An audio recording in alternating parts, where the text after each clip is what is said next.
Hola a todos, estamos en una nueva clase de SIC y la clase de hoy consta de continuar con los documentos comerciales que hemos comenzado a abordar las clases pasadas.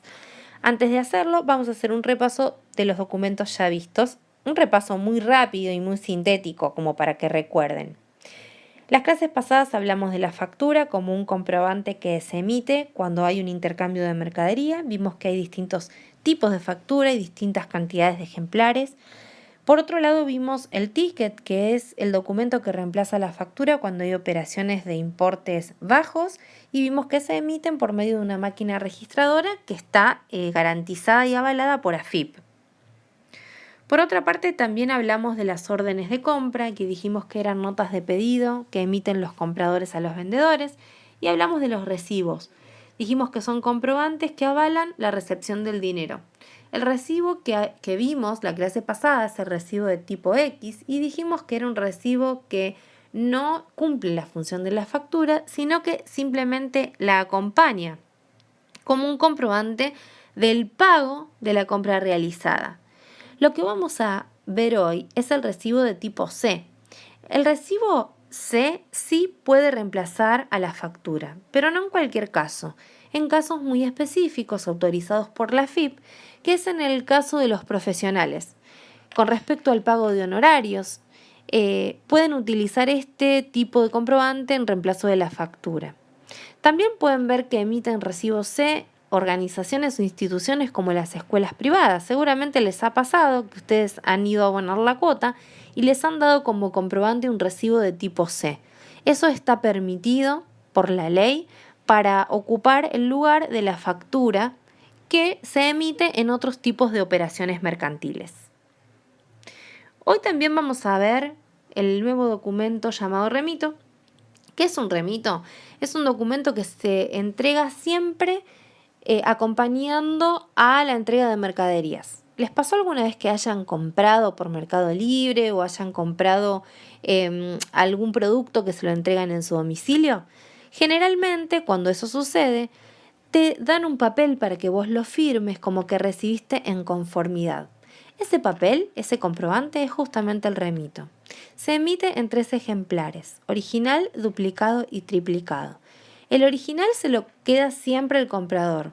El duplicado y el triplicado, si bien son para el vendedor y el triplicado para el transportista, deben estar firmados por el comprador en conformidad de recepción de la mercadería.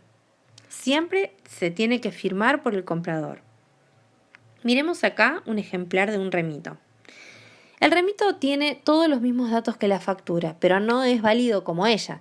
Simplemente es válido como comprobante de la recepción de la mercadería, pero tiene la descripción de la misma para que uno firme que recibió ese producto que tiene esas características específicas. Por otro lado, vamos a hablar resumidamente del pagaré, que es un documento que marca el compromiso de pago. Cuando uno firma un pagaré, se está comprometiendo a pagarle una determinada suma en un determinado plazo a alguien. ¿Por qué lo llamamos documento? Porque justamente esto tiene validez legal. Una persona se compromete a pagar y otra persona tiene el derecho de recibir ese pago, y si no lo recibe puede tener una incidencia legal sobre el deudor, y lo puede hacer porque este documento se lo permite. En el pagaré intervienen distintas personas. Quien se compromete a pagar es el librador, pero también hay un beneficiario, que es quien va a poder cobrar esa deuda. Por otra parte, también existe el tenedor, que es una persona que puede tener un pagaré en su poder porque se lo ha transferido el beneficiario. Y por otro lado tenemos el endosante, que es aquel que transfiere el pagaré. Cuando una persona le transfiere a otra, deja de ser el beneficiario y pasa a ser el endosante.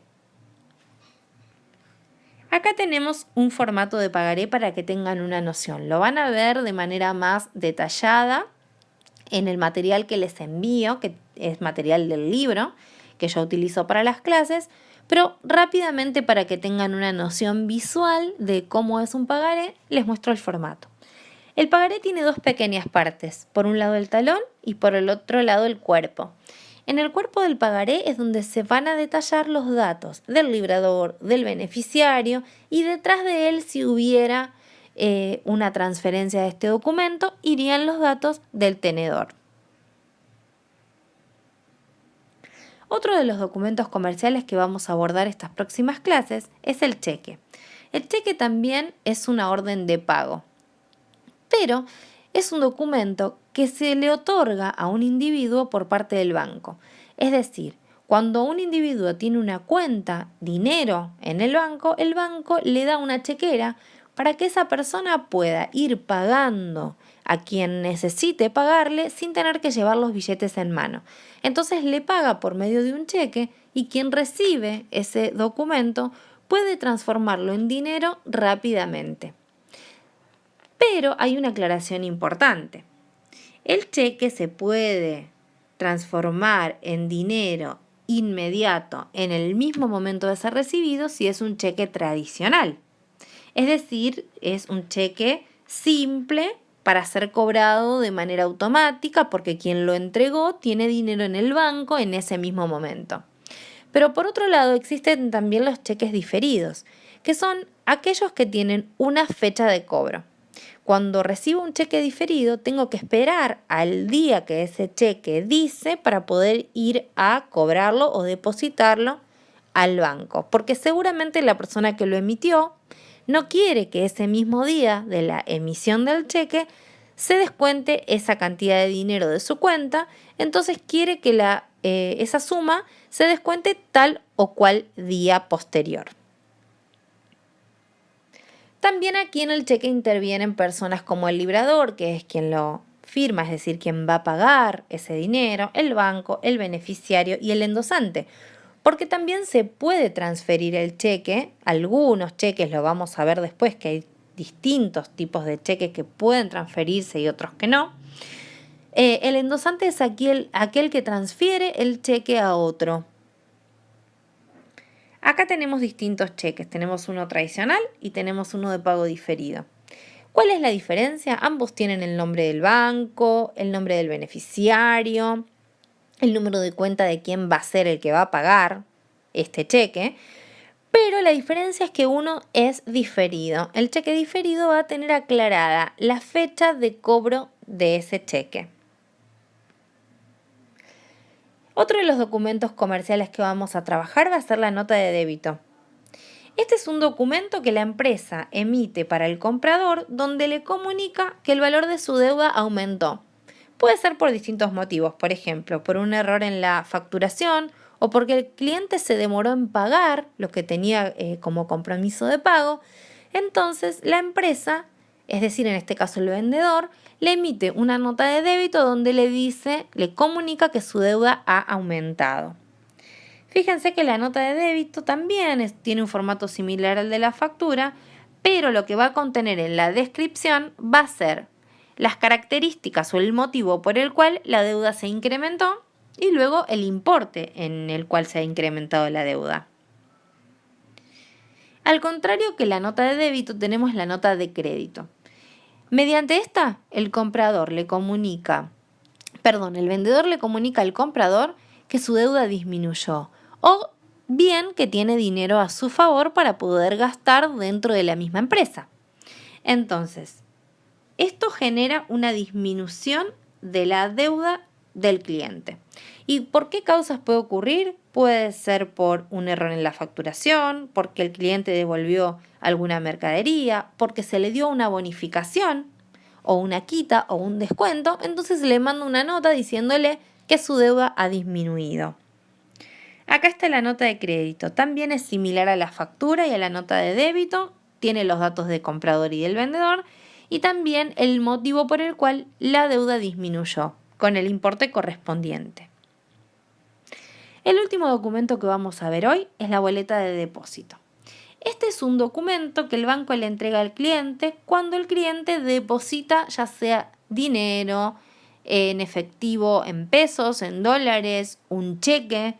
Es un comprobante que el banco entrega para quien haya depositado algún valor en el banco tenga en su poder un registro de ese depósito. Es muy importante para el cliente porque le permite controlar y contabilizar todos los depósitos que realizó, pero también es importante para el banco porque le sirve para acreditar en la cuenta de la persona que depositó cierto valor. Miren esto, es una boleta de depósito. Aquí no solamente vamos a tener el importe, sino que también tenemos unos ítems para poder marcar qué es lo que depositó el cliente, porque pudo haber depositado dinero en pesos, pudo haber depositado dólares, pudo haber depositado un cheque. Entonces es importante marcar la opción correcta dentro de este comprobante. Bueno, los dejo con las actividades, los dejo también con el material teórico que les compartí en la plataforma para que puedan profundizar mucho más el tema de los documentos y estoy a disposición de ustedes en el foro o en la mensajería para que puedan hacer cualquier tipo de consulta. Les aconsejo que vayan trabajando cada uno de los documentos comerciales porque próximamente tendremos una evaluación que tiene que ver con el cierre del trimestre. Así que cualquier duda estoy a disposición de ustedes. Saludos.